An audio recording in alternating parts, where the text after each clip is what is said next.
Oh, sorry, wrong here. Apologies. Where is it? The video. Oh, sorry, where got online?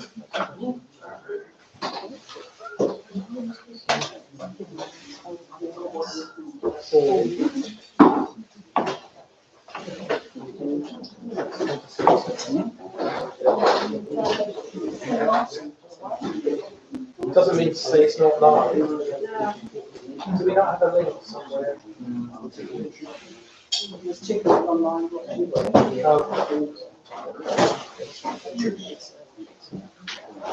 If somebody wishes, please put a thumbs up.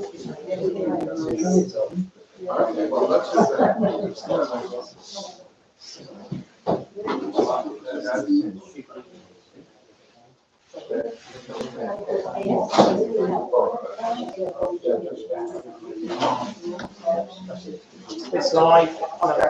Can you hear me? It's live and sound is good. Oh, it's fine.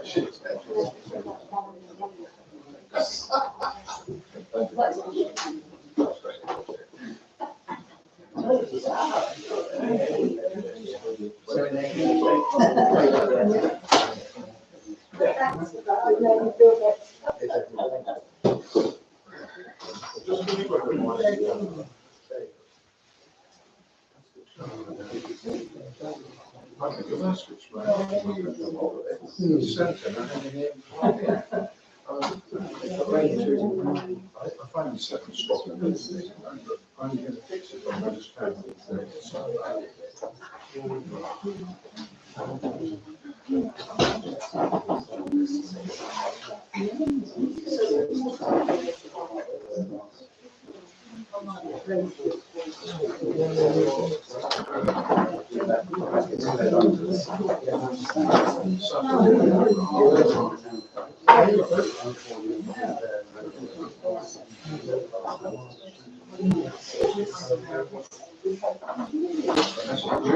You're in full speed. I thought Saturday went very well. Well,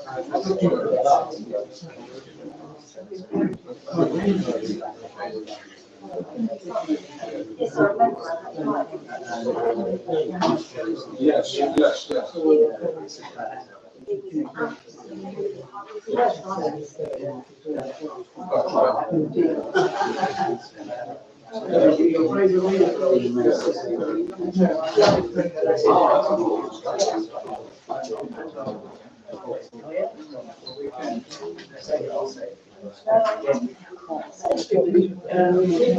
No, I think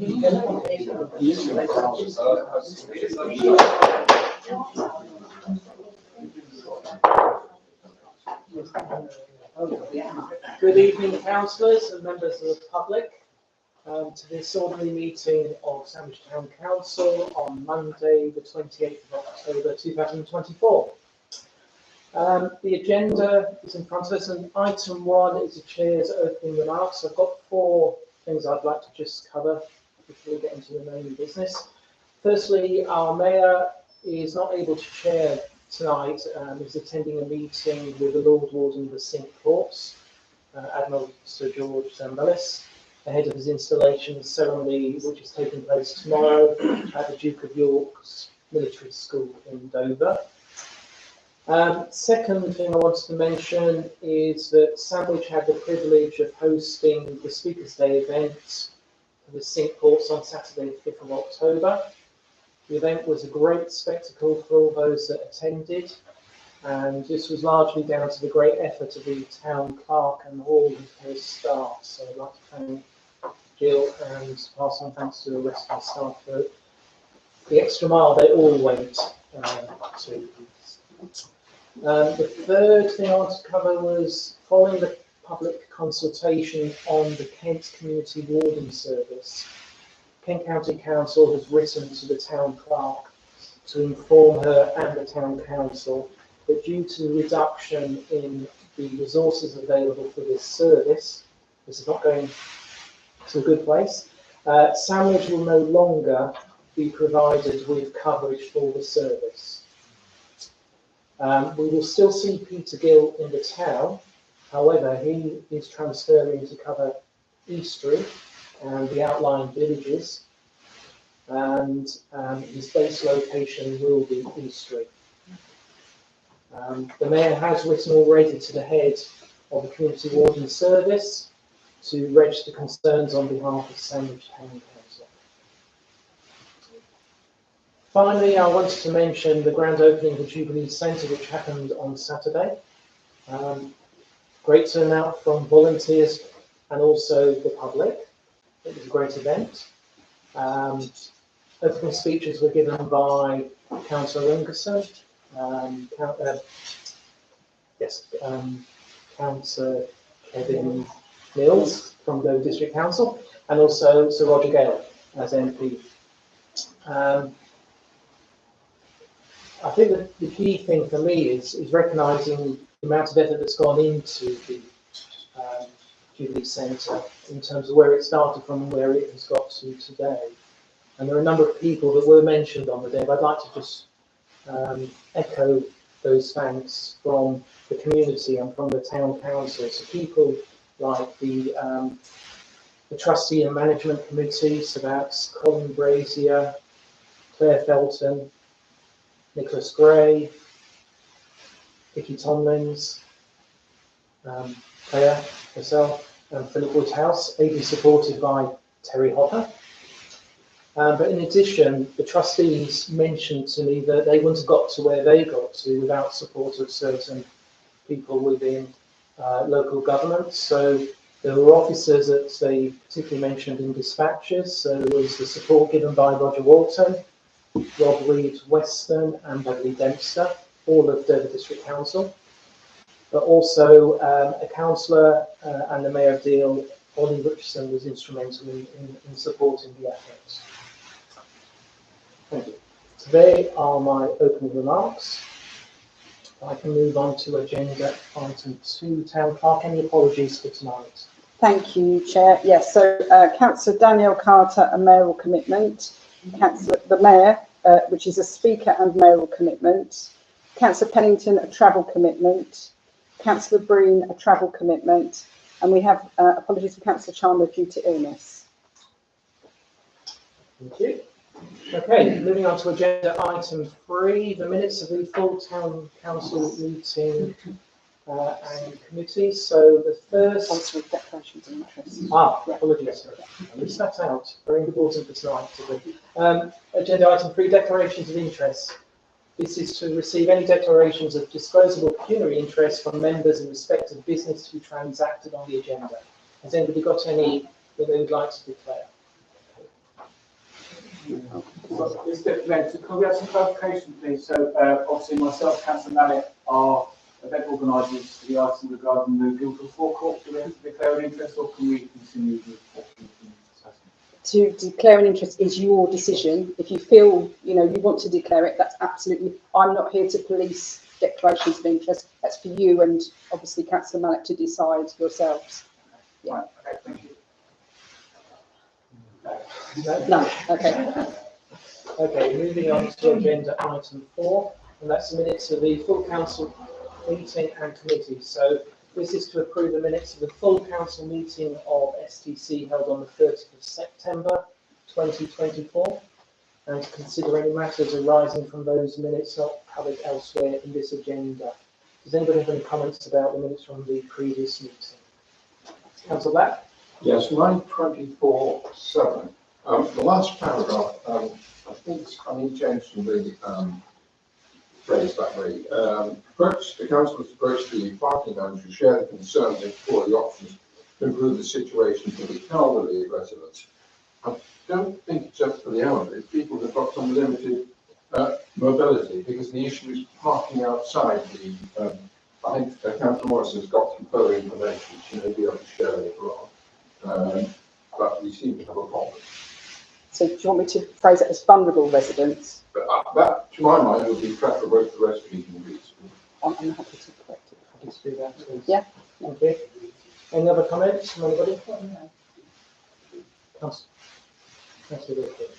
Yes. I was sorry to hear that Councillor Chandler couldn't be with us again, because she was due to comment about the traffic situation around the town. And as I spent 45 minutes sitting on the bypass today, and that was coming back from Eastbourne, which took me well over an hour in total.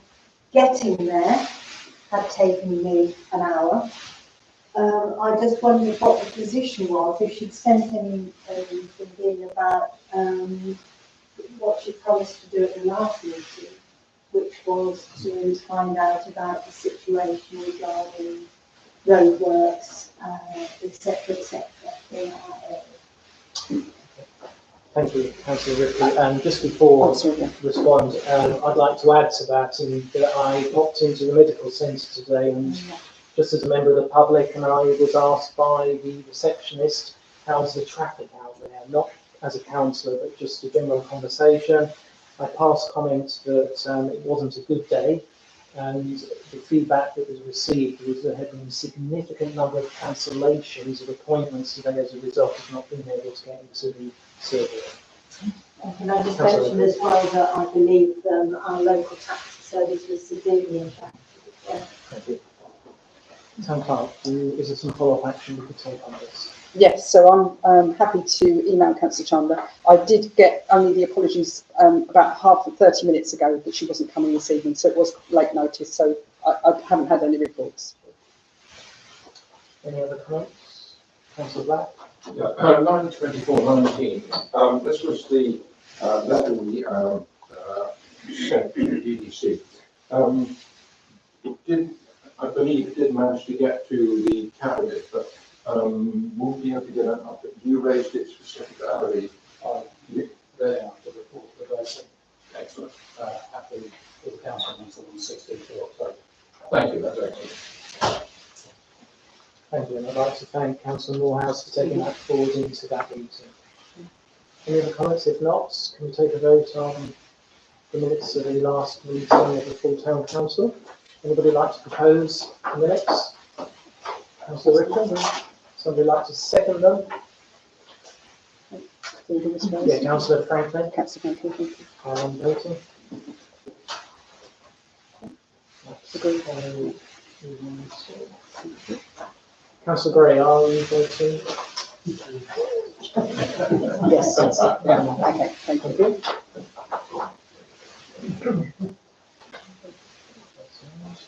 Right, the next set are to receive the minutes of the planning committee meeting held on the 16th of September.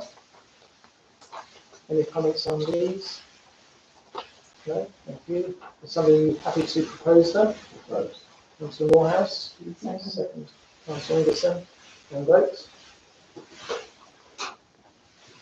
Oh, two abstentions. Yeah. Okay.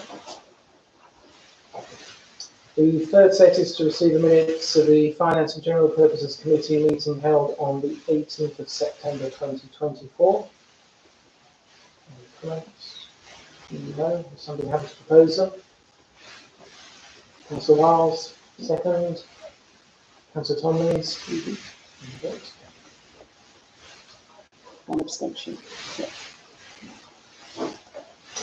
And the final set is to receive the minutes of the Monks Wall Nature Reserve Committee meeting held on the 3rd of June 2024. Any comments? Yep. Somebody happy to propose? Councillor Mallet. And second, Councillor Moore. Votes. 2 abstentions.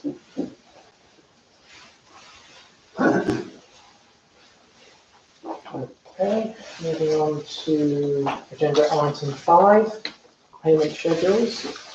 We have a number to review, and if we could take them individually. So the first is attachment 5A in the pack, and that's to receive and note the payments that miss the September schedule of payments totaling £535.91.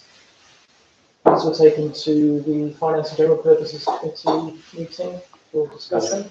So all of these, 5A, 5B and 5C, were looked at in some depth by Finance and General Purposes, as they should. Yep. And we raised various comments and observations. Thank you, Councillor Lyons. And so I propose that those three, because the scrutiny has been done, I don't think, unless there's any pressing points, I don't think we need to spend too much time on it anyway. Thank you. So I'd be willing to propose all three are taken as one. Yes, subject to Councillor Back. I'd like to thank the RFO for actually pointing out that to change it from just confidential to its salaries and NI. That makes it much clearer for everybody. Yeah. Thank you. Thank you. So Councillor Lyons has proposed. I'm happy to second. And to vote.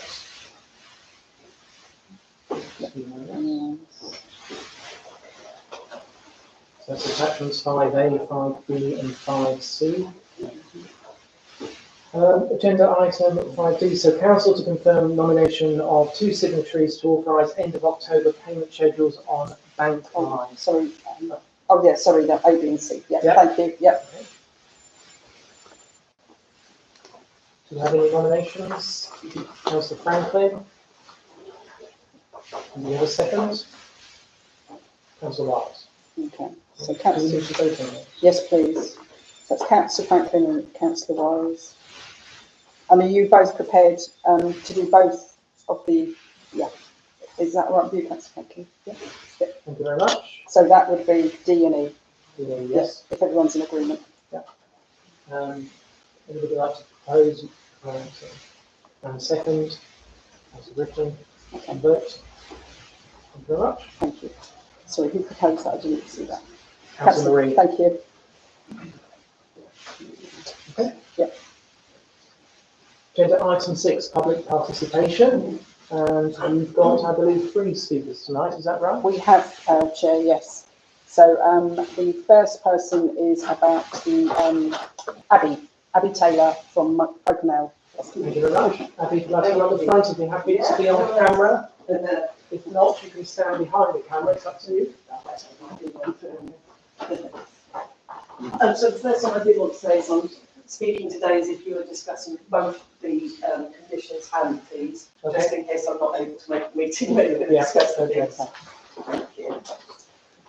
Ladies and gentlemen of the Town Council, I'm here today in my role as chairman of the Oakenale Committee for the 2025 Festival and also as a long-time resident of Sandwich. My request to speak today is to seek confirmation from the Town Council that if the planned provisions for the Guildhall forecourt contract are endorsed after debate, then, as in previous years, and as confirmed in a face-to-face meeting on the 1st of November 2023, that the festival will be considered as a non-for-profit community event to be subject to the lower fees of £25 per day. In addition to this confirmation, it shall be added in writing to the proposed amended contract, documenting that this is the decision of the council. As I know the council are aware, but clarifying for public record, the Oakenale Festival is organised and run by unpaid volunteers who spend a large portion of their time and effort in fundraising to support the delivery of this very popular festival. This includes sponsorship, donations, grants, and organising events leading up to the festival to meet our costs. Any additional burden on an already overstretched budget only puts the festival at risk rather than help deliver one of the town's most attended events. At the source for any additional cost could be from the town's own council is also an area of concern for the committee and other interested parties. It will come as no surprise to the council that our high streets are facing an unprecedented time of hardship, with many towns, much like ourselves, losing precious businesses, particularly within the hospitality sector. The additional footfall that the festival brings to the town over the weekend of the festival is invaluable to trade, the town centre shops and other establishments. Indeed, a portion of our hard-earned sponsorship comes from those owners and managers because of the increased customer number. I've spoken to many of the local business owners in my capacity as committee chairman, and the overriding feeling is that any costs demanded by local or district councils should be kept to an absolute minimum wherever possible. We are committed to delivering a high quality and well-attended festival next year, using our limited funding to bring a weekend of celebration to the town. To have our streets and open areas filled with music, dance and the sound of people, both visitor and residents enjoying the entertainment laid on, excuse me, is our #1 priority. The committee and team of willing volunteers, some of whom are here today, need to limit any distraction from this goal to a minimum. So I ask again that the council confirm we will not incur any additional costs in 2025, so we can focus on the important job of doing just that. I would like to thank the council for the time given to speak today, and I hope they will take into consideration all the points made when they later debate the proposed contract changes. I am happy at any time to discuss any issues or questions the council may have, either in open meeting or on an individual basis. Many thanks. Abby, thank you very much. I'll let you sit down first, and I'll give an initial response. So, thanks for making those points. We have the chair of the Finance and General Purpose Committee as part of this meeting.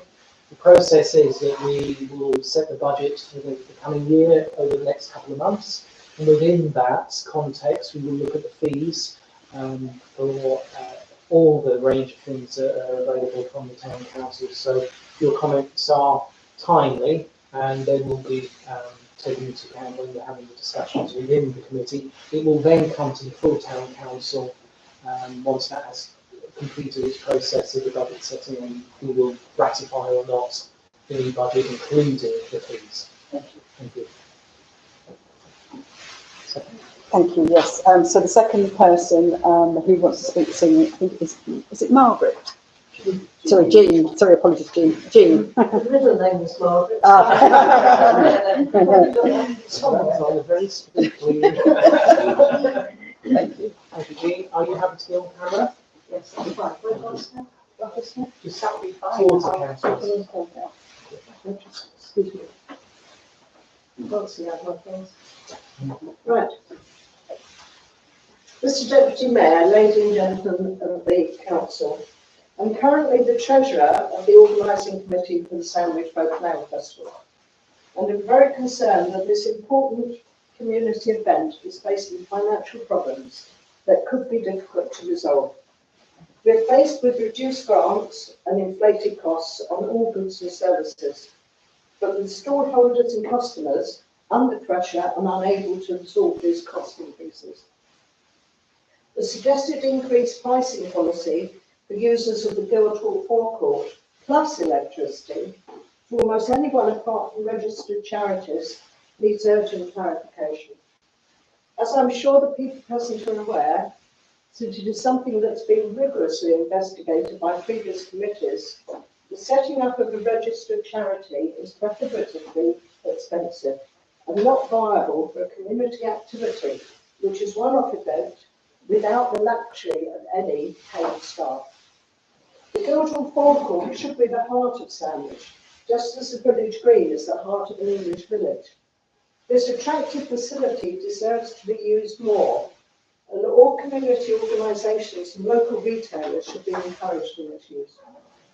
We want to continue to make the centre of the town the centre of the festival, but for budgeting purposes, we need to firstly have a very early agreement that the festival, as a community event, but not a registered charity, qualifies for a discount from the new pricing structure and qualifies for an exemption from the electricity charge. We need to know with certainty where we stand, since we are unable to budget for this festival without this. The festival was a success in 2024, but the budget was extremely hard. Budgeting was extremely hard because of uncertainty on pricing and grant availability. Pricing uncertainty will increase if the proposed charge for electricity goes ahead, since it creates an unacceptable level of complication, which will involve valuable time with the need to attempt an allocation of this extra cost across stall holders, music, sound support and other entertainment. As a not-for-profit organisation, it creates an additional level of difficulty in the budgeting process. The electricity was always inclusive of the forecourt fee, and the proposed change creates an unacceptable, unknown additional cost for the festival. I should further note that we are in a similar situation of uncertainty as last year, as relates to grants, since we're still awaiting a response to our grant application since the 18th of September. We cannot prepare the budget without it.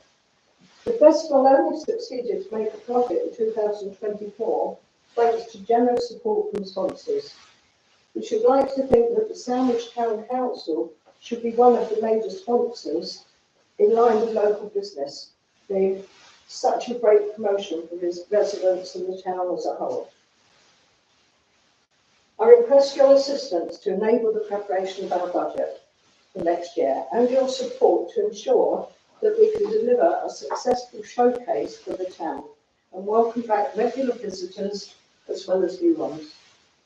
We need to know that this Team Sandwich Council wants what we want, which is events that bring the community together, but with a cost structure that we can afford, and that the council stands behind town events as a major sponsor of all such events, not just a local supplier of goods or services. I thank you for your attention. Thank you, Jim. Thank you, that's good seats.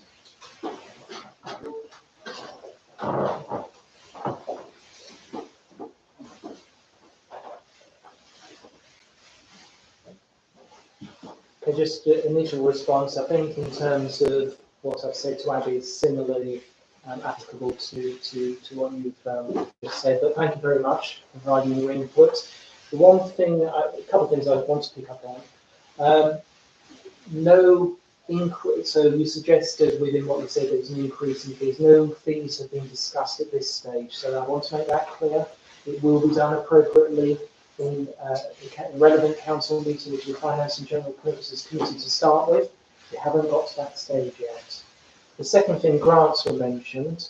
The council has already adopted earlier this year, a couple of months ago, a process for grants, which will involve two points in each calendar year when grants will be considered. So the first will be in March 2025, the second is in September 2025, and each year as it rolls forward, those are the 2 points. The reason for that is we have to manage a very limited amount of Sandwich Tollbridge Fund grants available, and we need to give every organisation that wants to apply a clear view in terms of the process. Now, I'm happy if you haven't seen the process of that to be shared with you from the town clerk. It has been published already, so happy to share that. Thank you very much. Any comments, town clerk? No, I think you've covered all the relevant points. Thank you. Thank you very much. Thank you. Am I allowed to ask a question? Just one question, yes. One question. Yeah. Since our application was put in September, Yeah. for the decision in your September session, next September is going to be too late, and actually for the festival in March, in June, next March is going to be too late. So we are left. We made our proposal to the council very early, but you didn't respond with what was your allocated meeting in September, which has left our budgetary in limbo. So thank you for that feedback. So I will leave that with the town clerk to investigate, Yes. and we will contact you after this meeting about it. Yeah. Thank you very much. Okay, we have a third speaker. We do, Christina. Good evening. I'm addressing you with regards to agenda items 16, 17 and 18, which fall within confidential matters and relate to the sale of Bay Hall, and the proposed September confidential minutes including Fishergate, and July confidential minutes including land south of Whitefriars Meadow, the selection of an agent and solicitor for the sale of Bay Hall, the creation of the Maddox Charity Management Committee, moving reserved forecourt granite sets into a secure storage, a proposal for the Maddox Charity Management Committee to discuss an interim communication plan when they meet in September. Don't know if that happened. And 3 further items that were deferred for discussion, including the placement of a commemorative plaque in recognition of Georgina Maddox's bequest. All these items are being proposed as confidential matters this month due to the likely disclosure of exempt information per LGA 1972 Schedule 12A relating to the identification of individuals and their financial or business affairs. I cannot see how that exemption can be applied to all of the aforementioned items. Further, there is no mention of the public interest test having been applied. It seems to me there is a risk of applying excessive confidentiality when transparency relating to some of these items may be in the public interest. The standing orders 7.3 state, the present public's exclusion from part or all of the meeting shall be by resolution which shall give reasons for the public's exclusion, that in accordance with the Public Bodies Admission to Meetings Act 1960, such that it would be prejudicial to the public interest by reason of the confidential nature of the business to be transacted, the meeting resolves that the public and press will be temporarily excluded. They go on to say, such resolution shall only be permissible within these standing orders where, A, the council has a duty under law, for example, as an employer, to individuals whose personal data or other confidential information is required to be or is likely to be discussed, or B, the council is otherwise bound by law or compliance with a contract that requires the matter to be discussed confidentially in line with the 1960 Act. They go on to say, records of matters discussed in confidential session will remain confidential while the reason for confidentiality remains extant, subject to the Freedom of Information Act, Data Protection Act, and other relevant laws of England and Wales. Rather than pick apart each of the aforementioned topics proposed for consideration under confidential matters, I will select one example this evening, which is Fishergate. In September, we were informed that the discussion concerning Fishergate required confidentiality because, one, the Fishergate overview report had been bundled with reports on other assets that required confidentiality and they could not be separated, and two, because the bundle of reports included the Empire Cinema and it would be inappropriate to discuss matters that may involve the lessee in public. Please note that the cinema is an STBF asset and this was an STC meeting, therefore the second reason was invalid in any case. Nevertheless, the resolution was passed to exclude the public despite considerable public interest and a weak argument for confidentiality.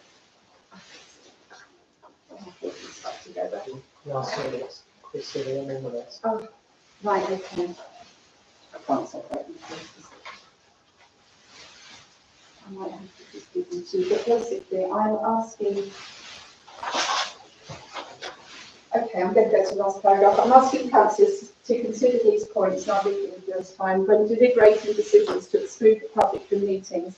Also, when determining if minutes proposed as confidential truly meet the criteria, or whether they should be published in the public interest or consolidated with the main minutes and sensitive data redacted as was done previously.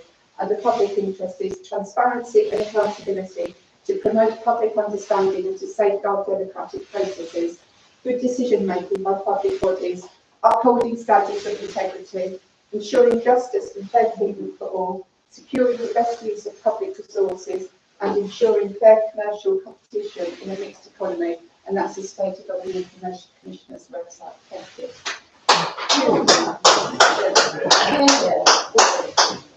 Thank you, Christina. Are there some specific, obviously we've got a conversation this evening ahead of an agenda item, or a couple of agenda items that we're going to consider taking into confidence, but are there any specific questions you want to leave with the town clerk to look at beyond this meeting? Well, yes, I have got some questions which I have actually put in here, but okay. So if you want to have I'll hand that over. Yeah. Thank you very much. what Would would like to add respond? that Yeah. there's no confidential minutes for September being considered this evening. So that agenda item is not, there's nothing for September this evening on the confidential. But it's I on know, the agenda. I know it is, but they're not, the members haven't had them. So that won't be debated this evening. So do they not exist then? They do exist, but I haven't shared them with members for this evening, so they won't be debated this evening. But my question will still stand then, because actually, if say Fishergate shouldn't have been confidential, then actually there shouldn't be a confidential minute regarding it. That's basically. Sorry, So I'll that- I'll so take that's- that one. that's I'll take that one. Something Thank you. offline that I think is part of. Yeah. Thank you very much. Thank you.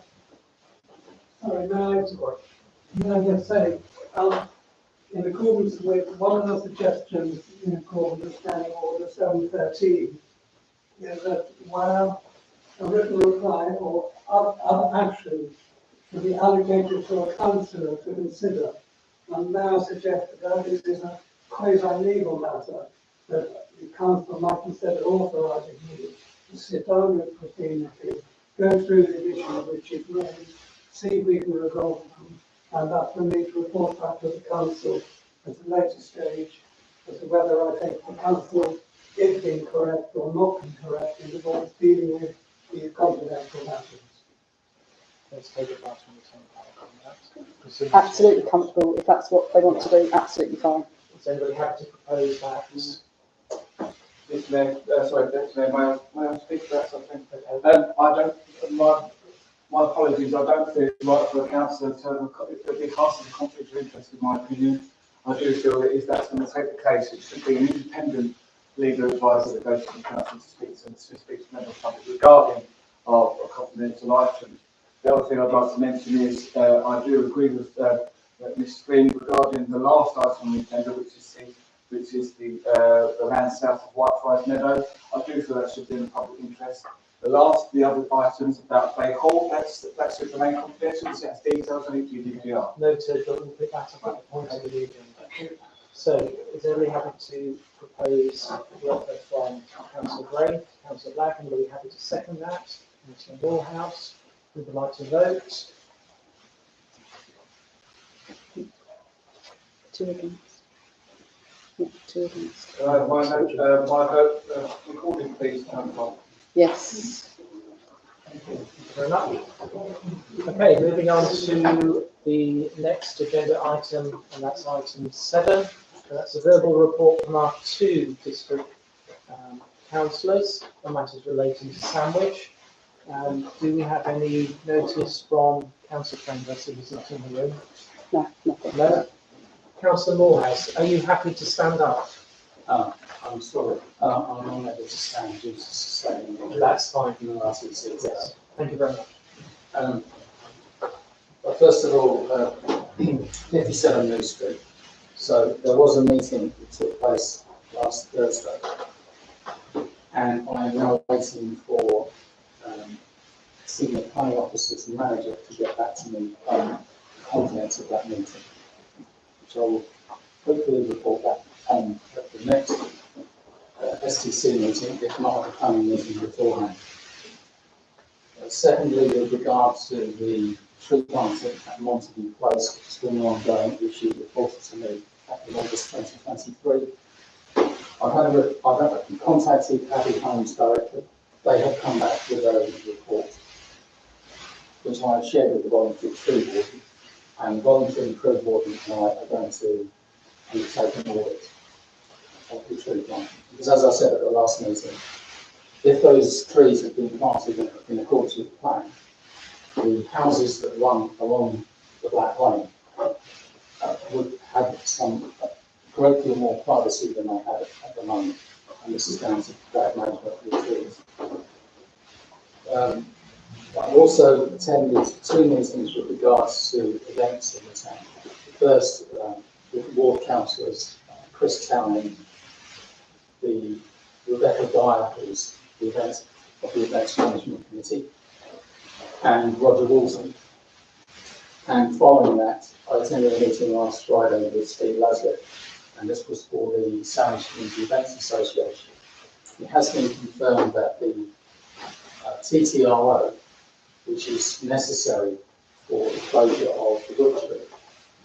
Now, I do appreciate the fact that the traffic goes the wrong way at the butchery for about 5 metres. But nevertheless, because of the litigation issues, were an accident to occur, Dover District Council could become culpable. And having had to attend an inquest recently over an accident in Princess Gardens last year, this is the driving force behind the new processes and procedures for events and the associated costs. It is not political. It's not been introduced by the Labour Group. It would have been introduced by any of the two groups that would have controlled Dover District Council, regardless of elections.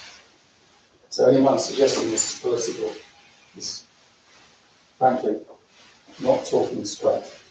I could say other words.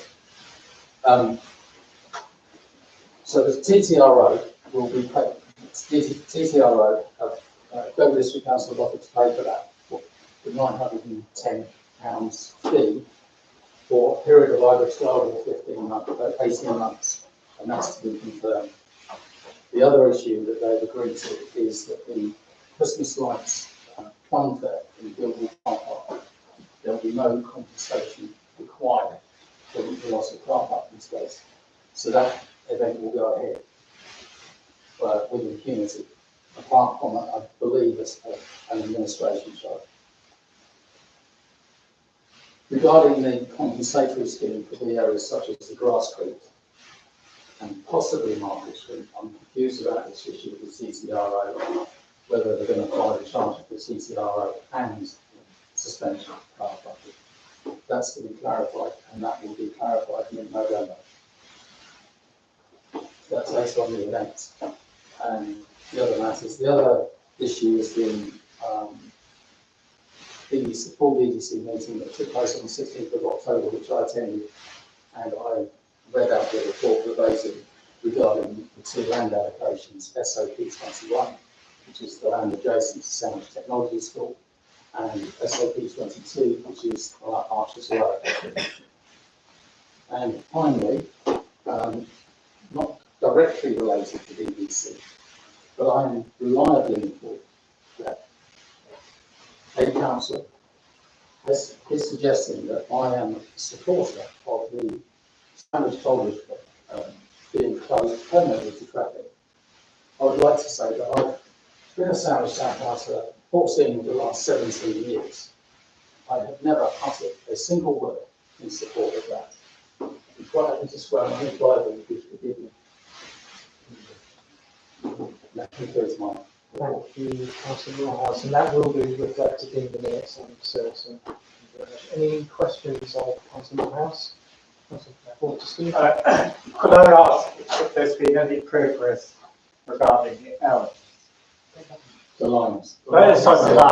Yeah, the lines is, there was a meeting last week with the senior planning officer. The senior planning officer has now referred that to his manager for her to report to me. Annoying, frustrating. But they have to be proportionate. And proportionate communication with BBC is important. You know, a recent case where disproportionate communication with BBC occurred Friday morning, October the 4th. I don't for one moment believe that there were hundreds of people literally contacting the district councillor about a piece of 2 metres of red fencing on the quay. Now, I'm not here to debate whether that fencing was appropriate or not, but the sensible and adult thing to do would be to contact the town clerk and ask for that to be removed because they've received a few complaints. To suggest that there's hundreds of complaints is a falsehood. Okay. Any more comments? Right. We'll move on to agenda item 8 was a verbal report from our county councillor, but we've had apologies from her. So could we request a written update if that's possible? Okay.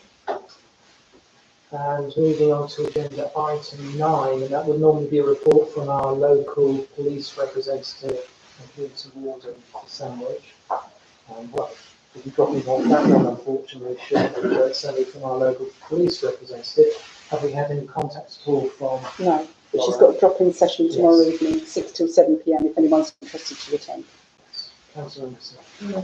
I wonder if the council would agree to record their regret about the loss of the community warden, because I do think Christian is enormously helpful to this community, and I think it would be appropriate, perhaps under this agenda item, for us to record something. So I agree with you, we should record it, but as I think I mentioned earlier, the mayor has written already to the area manager for that team with very strong challenges about why that decision has been taken, and obviously that we can bring back to the next meeting, hopefully to discuss further. Councillor Ripley. Now, I might miss the spot here, but I'm not sure that I understand the reason why this happened in the first place. No. Do we have any idea? I think we have a letter we can share. There is a letter we can share, yes, yeah. So we start from the letter being shared, and then we can reflect on that collectively and individually, and hopefully before the next meeting we'll have a response to the mayor in terms of the challenges he set, and then we can discuss it in the agenda item next time. Councillor Moorhouse. Yeah, regarding the police, there's been reports recently that at least twice the cinema has been targeted by a group of youths, and I'm also aware that the Cineworld meeting towards the end of September was interrupted by the very same group of cinema. And I'm aware that the mayor again has raised concerns about all of this antisocial behaviour around the town with a number of parties, and I'm hoping that we may get some responses in time for the next meeting. And I do understand that the mayor will attend the drop-in session this week to speak directly to PC Lauren regards what is possible in terms of tackling this. Okay, thank you. Moving on, agenda item 10, update on our councillors. I've had a text from Mountain Brenda Mayor, so if I can read out his update before I open it up to the floor. So he had 3 items he wanted to mention. The first was that we had the most successful Speakers' Day event, which was due to the hard work of the town clerk and staff. It came in massively under budget too. There's an exclamation mark at the end of 2 as well, just to emphasise that point. Second mention from him was that and this picks up on what's just been said, so due to the recent antisocial behaviour incidents, the Mayor has written to PC Lauren, Chief Constable, to Councillor Moorhouse as well, I believe. DDC CSU, the Police Commissioner, the Home Office, and the Home Secretary, asking for help. So I think he's contacted anybody and everybody, which is brilliant. So far, none have offered any help, but several did bother to respond. So he has had some responses, but it took up to 3 weeks to get those responses. So I will leave it for him to decide how he wants to share what he has received back in terms of this. Third item, it's a reminder from the Mayor that councillors should be reminded that the management of the town clerk is down to the Mayor on a daily basis, and HR committee generally. The management of all Guildhall staff is undertaken by the town clerk. Councillors are asked not to approach or comment to staff directly, especially on HR matters. Okay. Thank you. Opening up to the floor, any councillors want to report specifically on anything that they've been doing on behalf of the council? Councillor Marie first. Yeah, thank you, Deputy Mayor. I have 3 items for you. Number 1, Christmas lights, Simple Swing. As Councillor Moorhouse said, the BBC have allowed us to have the Guildhall car park at a small fee of £180 for the administration fee, so the thumbnail will go ahead. Number 2 is for the Sandwich and District Walbridge Legion. I see it's popular full time now, so it's popular out and about in the sounds. Please go and support the Walbridge Legion. Obviously, hope to see all the councillors at the Memorial Service on the 7th of November. And also the third thing was the neighbourhood watch scheme. I have all these on order, which is the flags to go out on the street signs around the town. If anybody would like them in their street, please email me or the town clerk. We're close to me. There are 20 on order. As soon as they arrive, they'll be put up. We have guidance from KCC on how to put them up and how high they go up, etc., etc. That's it. Thank you very much. Thank you. Councillor Marie, I know that you are our representative on the neighbourhood watch. Yeah.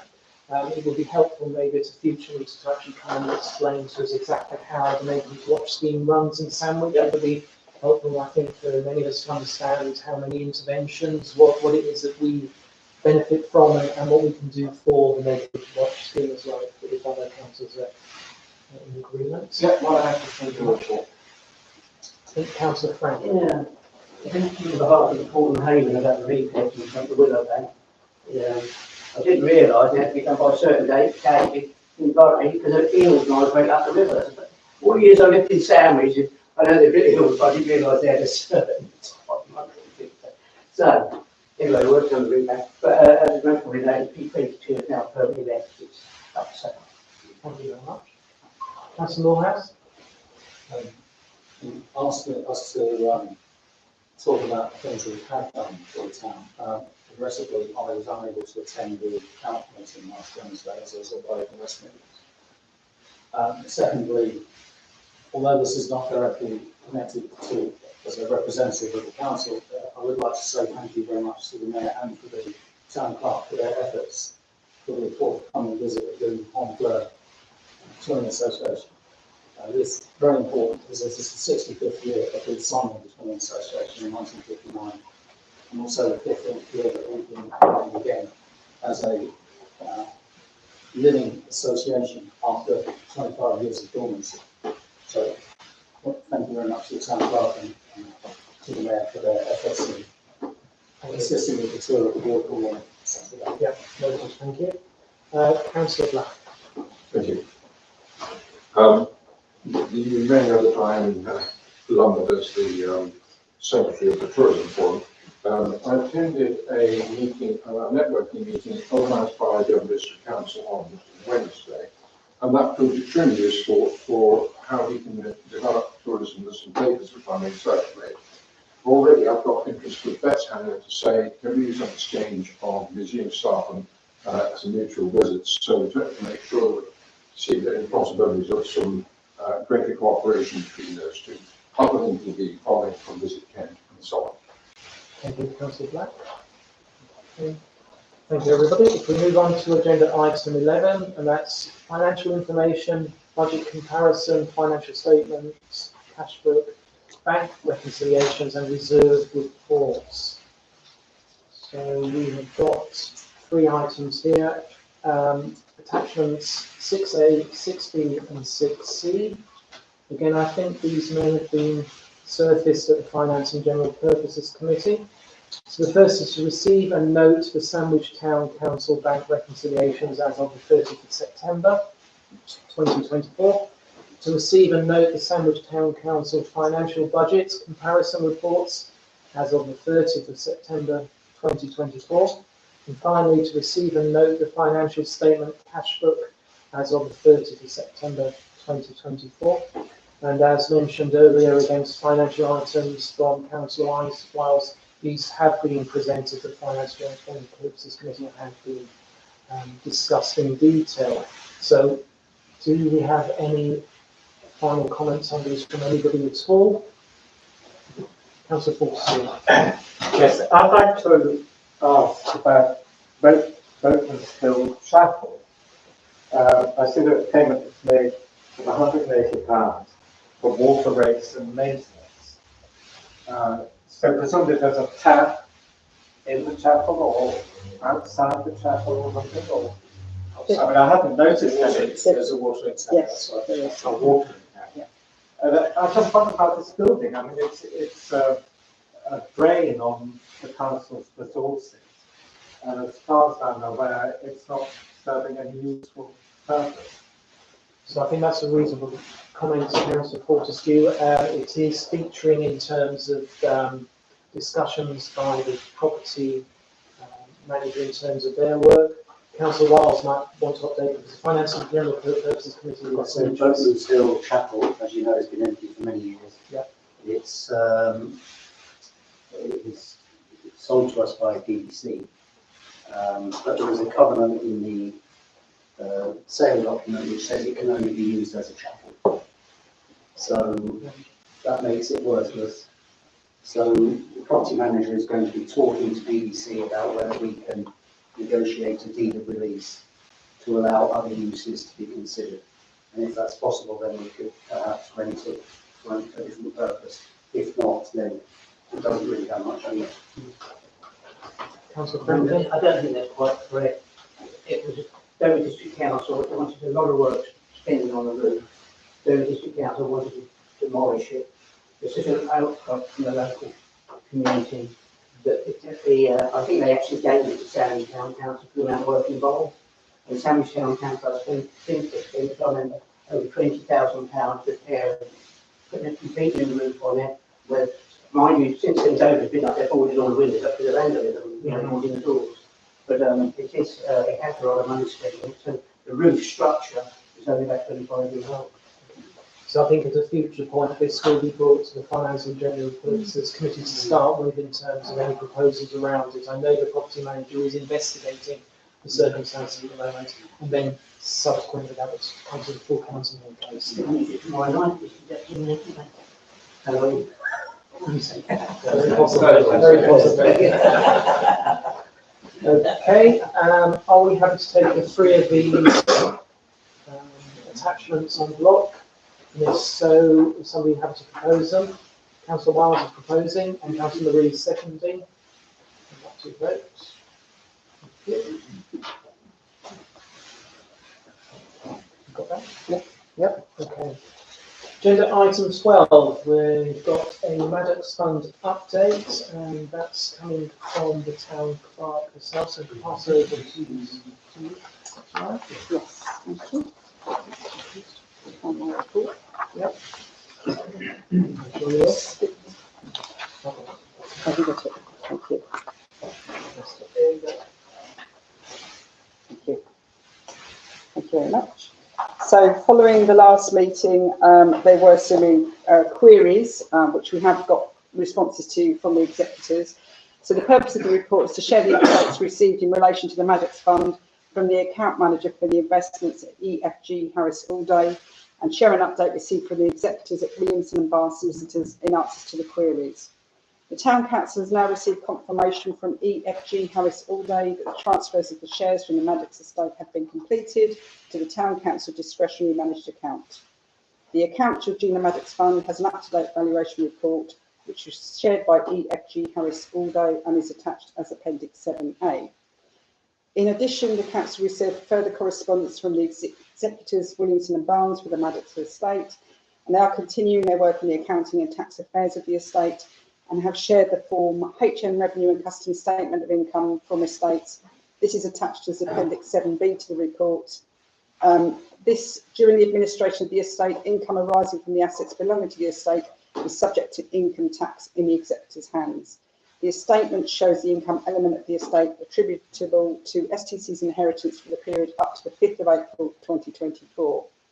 And following the council meeting in September, queries were raised which I've shared with the executors to seek a response. The following has been received from Williamson and Barnes. We have written to the South African company registrars asking whether they can arrange for the shares in Sibanye Stillwater Limited and Standard Bank Group Limited to be donated to charity. If the registrars confirm they can do this, but there will be a fee to pay, they will have to reconsider. The US investments which cannot be accessed until clearance is received from the US Inland Revenue Services are, and they've listed them there, I won't read them all out for you, you can see them on the report. The value of these shares fluctuate constantly as they are traded shares, so their value to the estate and the beneficiaries will not be known until they can be traded. They cannot be traded until the executors have clearance from the US Inland Revenue Service. They are quoted shares, so current prices can be seen in the press and on the internet. And additionally, we can approach Harris Allday, who would be able to answer any queries the council have about their value. What the executors can say is that at the point the executors determined to undertake the collection of these investments, the prices indicated it would be an economic exercise. And then I've just reiterated that we're not expecting the clearance required from the US Inland Revenue Service until at least July 2025. Thank you. We did have a pre-meeting before tonight's council meeting. On the basis of how many people and people do have reasons why they can't attend pre-meetings, but these are usually in response to demands from councillors. So it was a little bit disappointing the numbers that were in the room. Any future pre-meetings, if we do have any, can you please make best efforts to attend those, because I think we only had 4 of us who attend, plus 2 online as well. So it was a third of the council, unfortunately. Councillor Gray. Dan Wellington Barnes hasn't given us any indication as to what their costs and fees are likely to be for winding up the estate.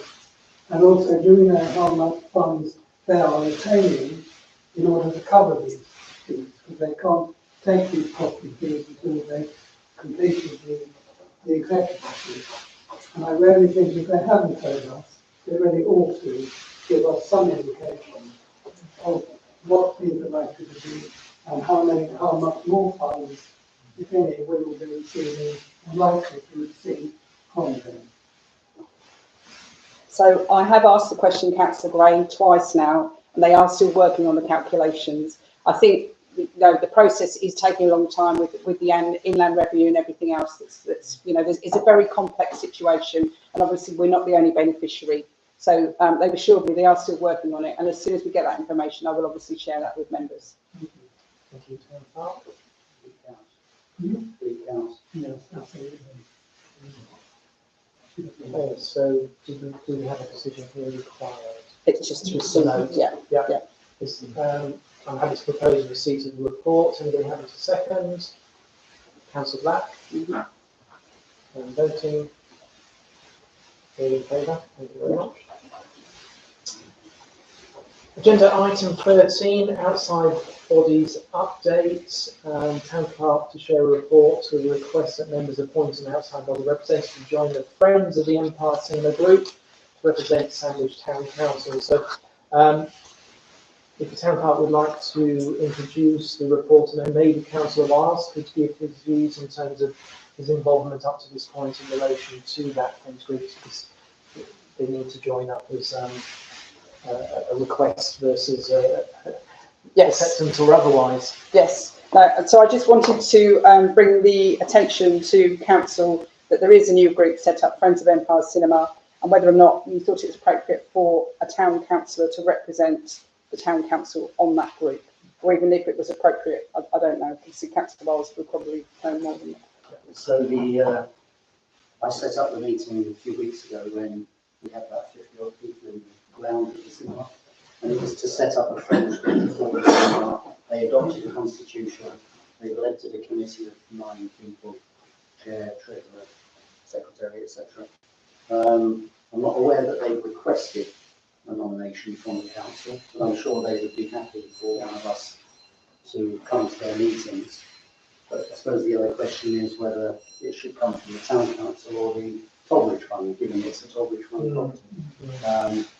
So I would suggest as a way forward that we nominate someone and then speak to them about whether they wish to accept a nomination and how they wish to work with us. They're an independent body, so technically speaking, we don't know legal domination over that. No. Councillor Marie? Yeah, thank you. Sadly, I couldn't attend the meeting because I've been away over the summer with work, so I couldn't attend, but the work I've seen is fantastic.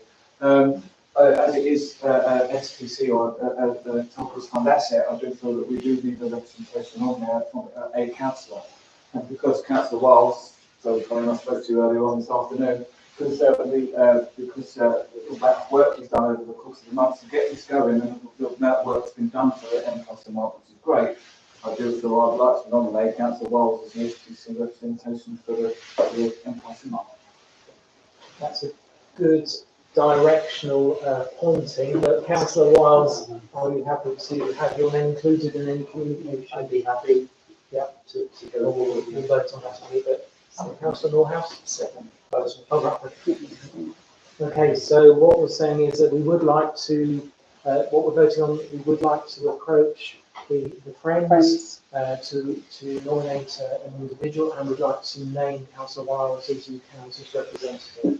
Okay, people are happy to propose, you have a second, we'll vote.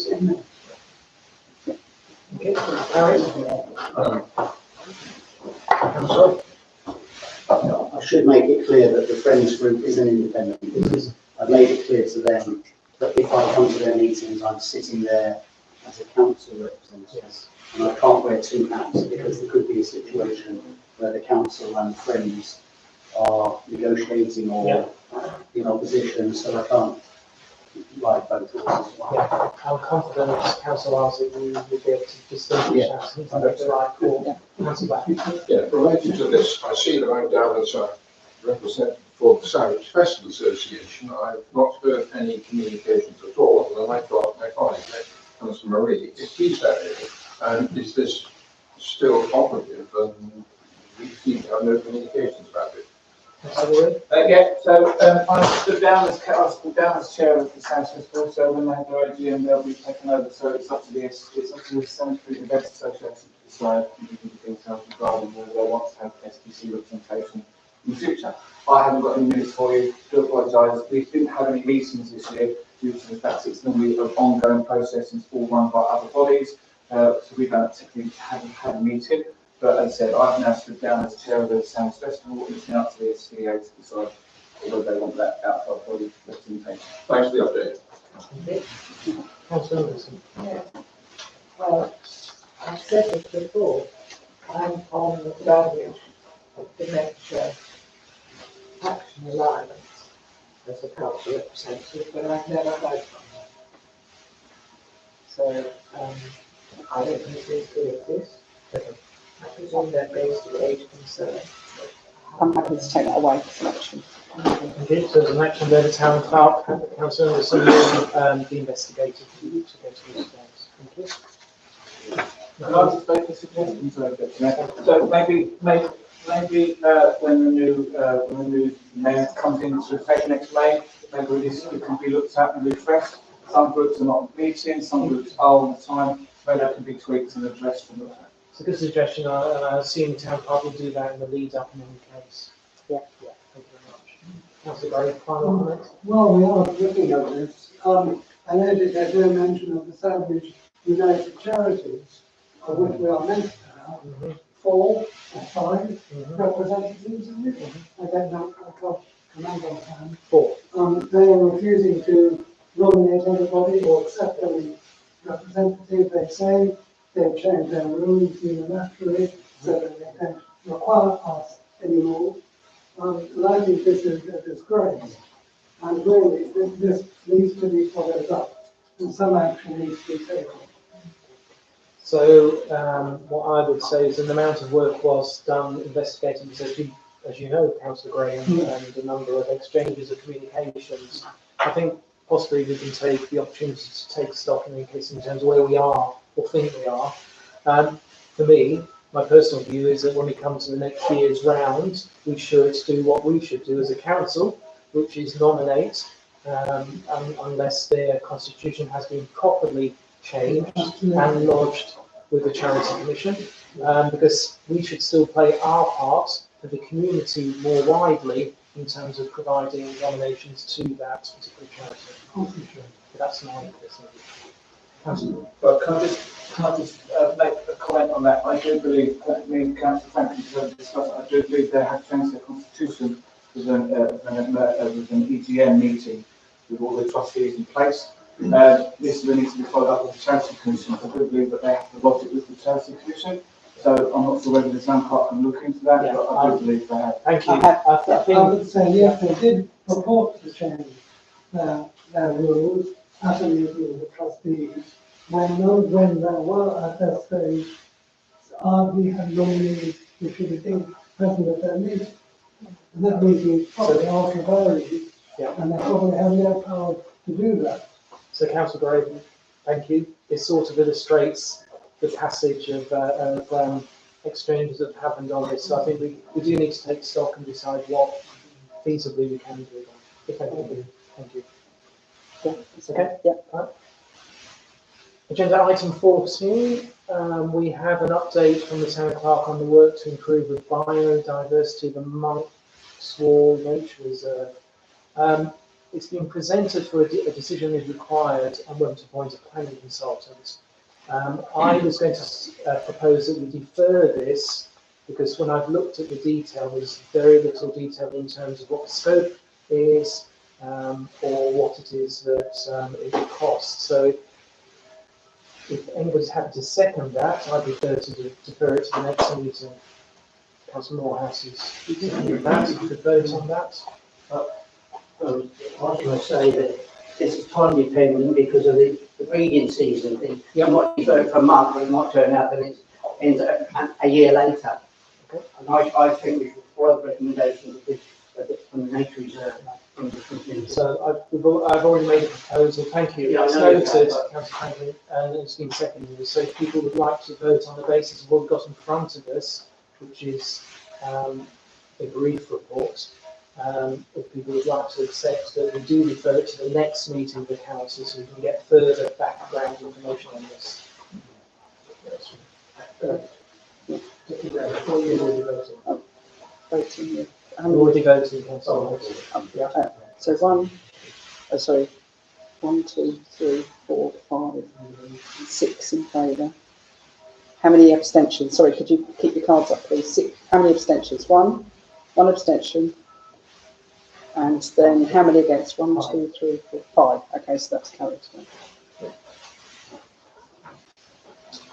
Moving on to agenda item 15, the town clerk is to share a report on updating the conditions of hire document for the Guildhall forecourt. And the decision is required on whether to adopt the updated document for any future bookings for the forecourt. I'll pass over to the town clerk in a second, but I just want to say this is not about the fees. The fees are separate. This is picking up the existing conditions document and refreshing it to pick up a couple of issues that have emerged over this year and to make sure it is, as a document, robust enough moving forward. I can pass over to the town clerk. Thank you. So the purpose of this report is to seek views from members on an updated version of the condition of hire for the Guildhall forecourt. If the changes are approved, the updated document will then be adopted. At the last meeting of the Finance and General Purposes Committee held on the 22nd of October, members discussed events in the Guildhall forecourt. Discussion covered the following items. STC to undertake a review of the existing sets of guidance for the hire of the forecourt to ensure they are sufficiently robust following a number of lessons learned this year. STC to undertake a review of the fees for the use of the forecourt, including the dispensation given to a small number of local events to benefit from a reduced rate of fee for using the forecourt that may not meet all the requirements set out in the current guidance on eligibility. At this meeting, a review was introduced, an updated document which sets out the conditions for the hire of the Guildhall forecourt, and in light of some of the issues highlighted regarding damage caused and use of electricity not charged for, to ensure it was sufficiently robust and clear for future bookings. The updated version of the document is shared with members to review, and this is Guildhall Square Forecourt Conditions of Hire Draft 2.0.81024. A number of suggested revisions have been made to the document, and these are presented to members to review. So if approved, this means the document will be adopted by Council. Thank you. Can we perhaps start with Councillor Mallet? Yes, Mr. Deputy Mayor. There are 4 points I'd like to raise with regard to the electrics and cables. Basically, the cables, within the report, it's hirers are advised to bring their own cables. Now, with the 3-phase system that's installed, it's very difficult for anybody who's not, for example, is it Zoom events, the Boosterboard, who do this on a regular basis, who have a collection of 32 amp round, 16 amp round, 15 amp, and the like, to be able to use the forecourt without recourse to allocate or to the cables. Now, if I could cut straight to the chase on this one, as a solution, can we suggest that as the set of cables, including the distribution boards, which allow single use of each phase, and then we're going to start getting into the technicalities of it, which I don't want to. But to avoid all of this, those cables, because they were originally bought and set up for the use of SCEA and events, that they are passed on to SCEA lock, stock and barrel as their asset. They can then take the liability, distribute and use as needed. And I think this will save an awful lot of hassle by the caretakers who otherwise have to bring them down, distribute them, possibly connect them, and also have the liability of how they're laid out on the forecourt. It means that SDC can step back on the technicality. If I can also look at the metering, if the town clerk can clarify which outlets are to be metered. I'm not going into whether the metering should happen. I'm just looking at the technicalities of this. Are the 3 bays, including the central area, to be metered?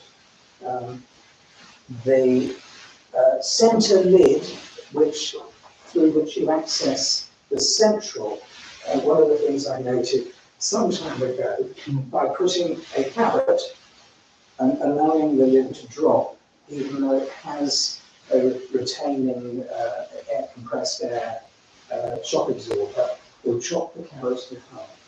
And the same would happen to a finger.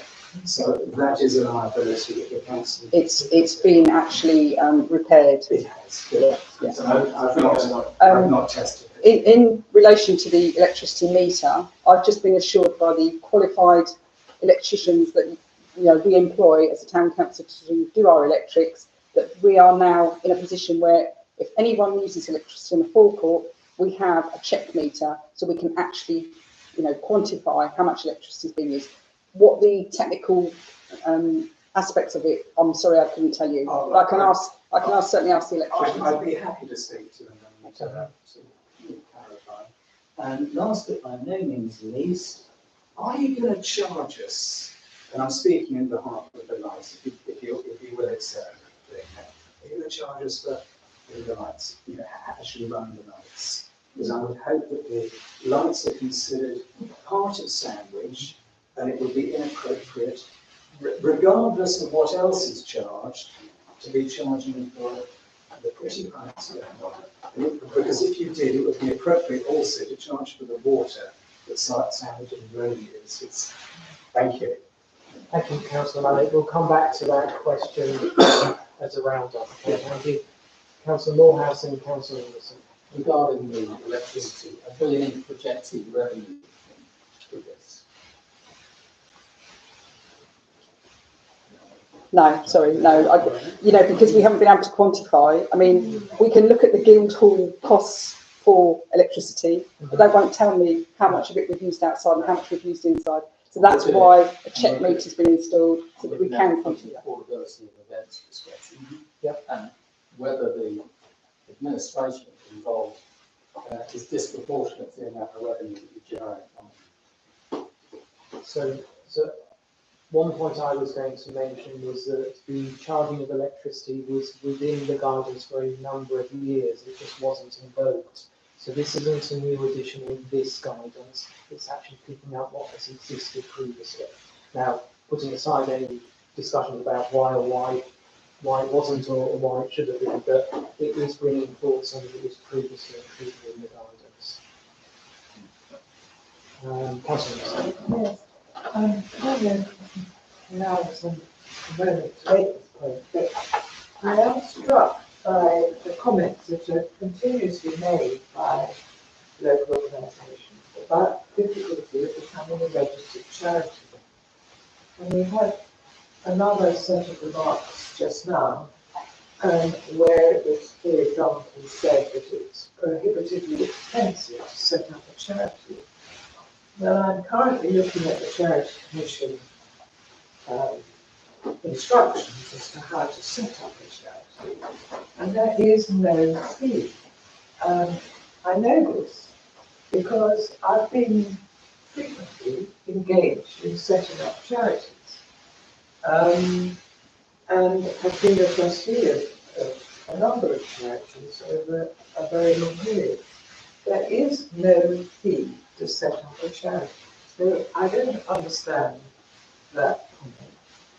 Of course it's complicated, it's another form to fill, but it is not made deliberately difficult because the Charity Commission, like all government organisations, it does not, well, like most government organisations, does not want to set up a deterrent system for setting up charities. So you just have to apply yourself and spend some time. And it is not impossible for volunteers, because most charities are run by volunteers, for volunteers to do it. So I just wanted to make that point, but it is not difficult. Thank you. I think the comments are valid. They're not relevant to the product in front of us. I think they should be picked up when we come back to this within finance and general purposes regards the charging regime and the status of any organisation when it comes to that point.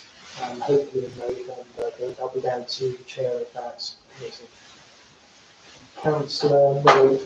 Thank you, Mayor. So item 14 on the terms and conditions, the cancellation, if I quote, the hirer wishes to cancel the hire in whole or in part of the hirer must give to the town council notice to that effect for the earliest opportunity, at least 48 hours before the event. The town council may cancel the hiring of the Guildhall Forecourt Square if it is rendered unsuitable, unusable for any reason for the event. The hirer will be informed of the earliest opportunity. The town clerk is not liable to the hirer in the event of cancellation for this reason, and in red at the bottom it says in both of these circumstances no refund of the hire fees will be made.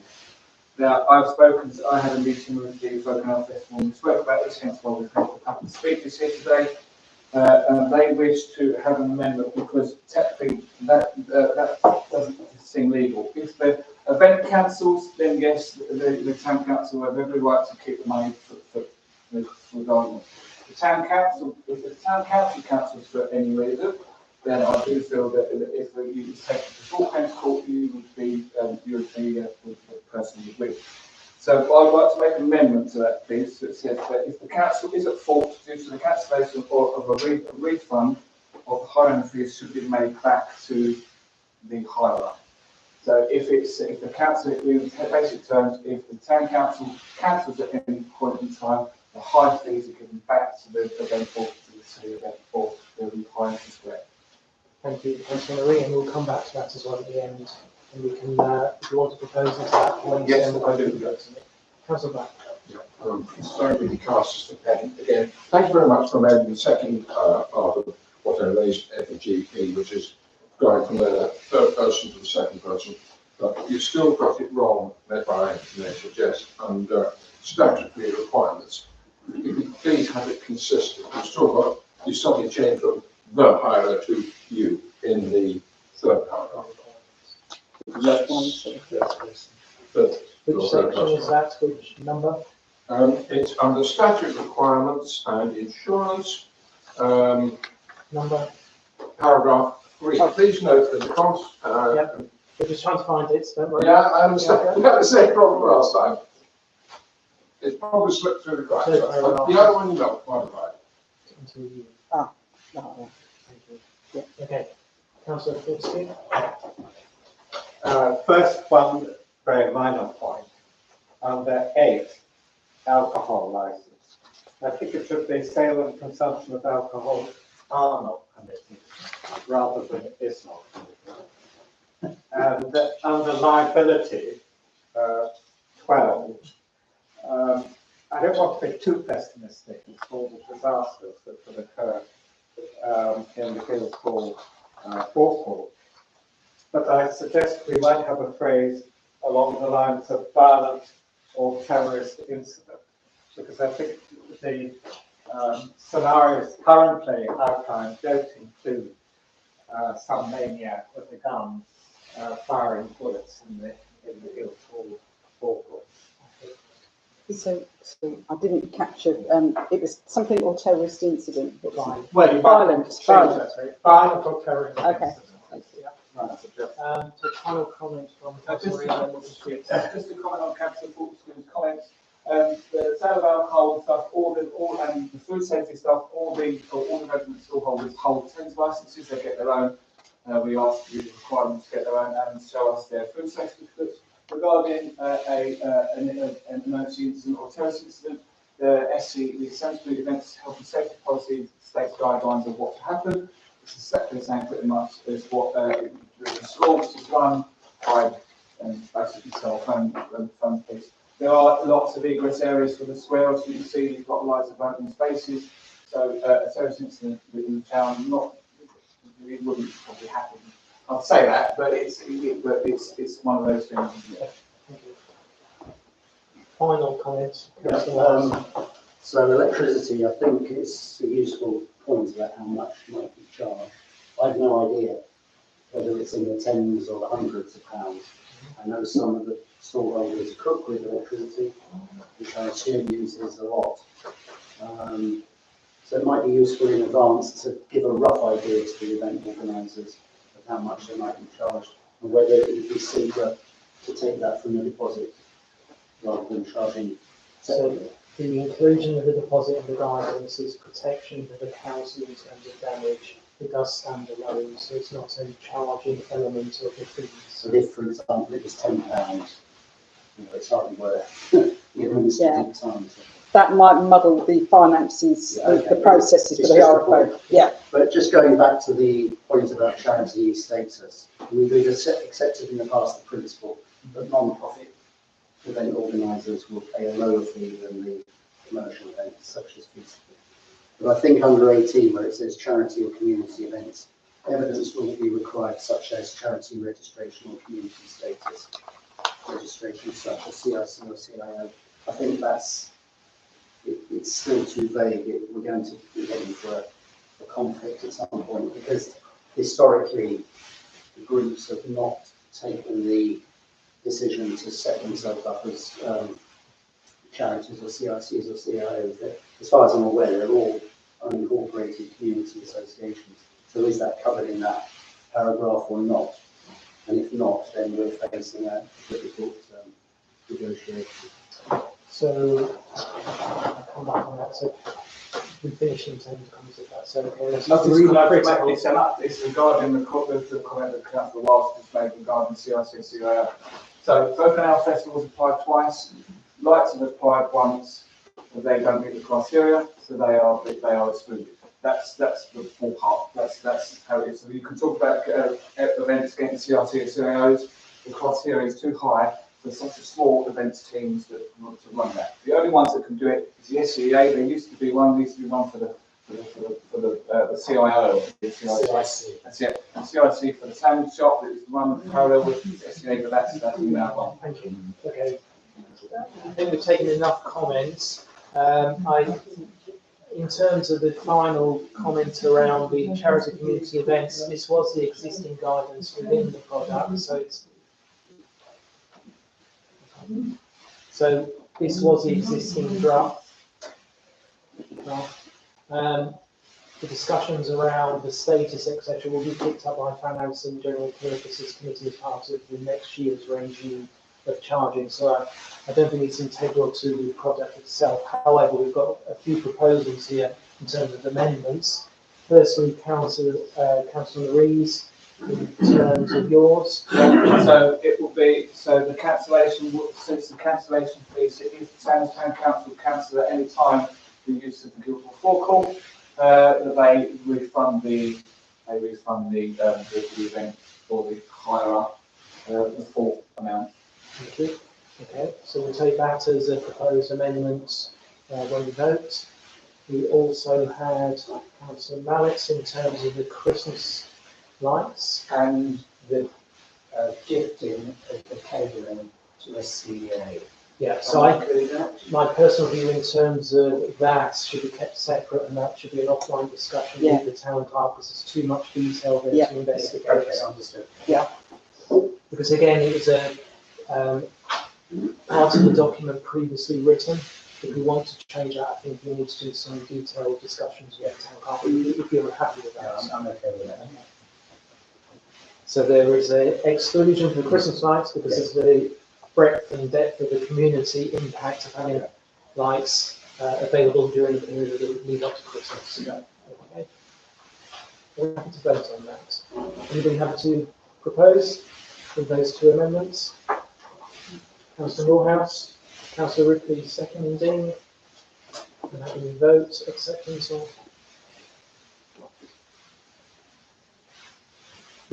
One percent. Yeah. Okay, thank you very much. Item 16, confidential matters.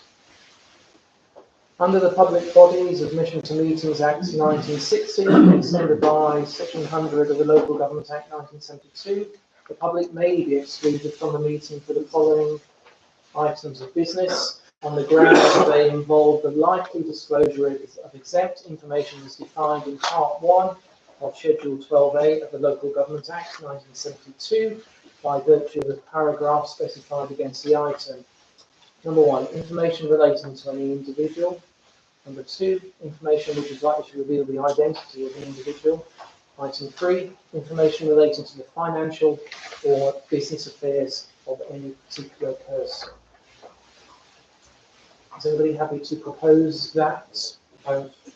However, I did mention earlier on regarding the last item, the confidential item regarding the land south of Whitefriars. I do believe it's in the town's interest, and this is what has been said. So that was the confidential item on the July agenda. So these are the confidential minutes from the July meeting. So it's just for you to approve the minutes. It's not It's not a debate yet. No. So we've got a proposer, Councillor Marie, seconder. Councillor Mannix. Votes. One abstention. One abstention. Thank you very much. Second that once.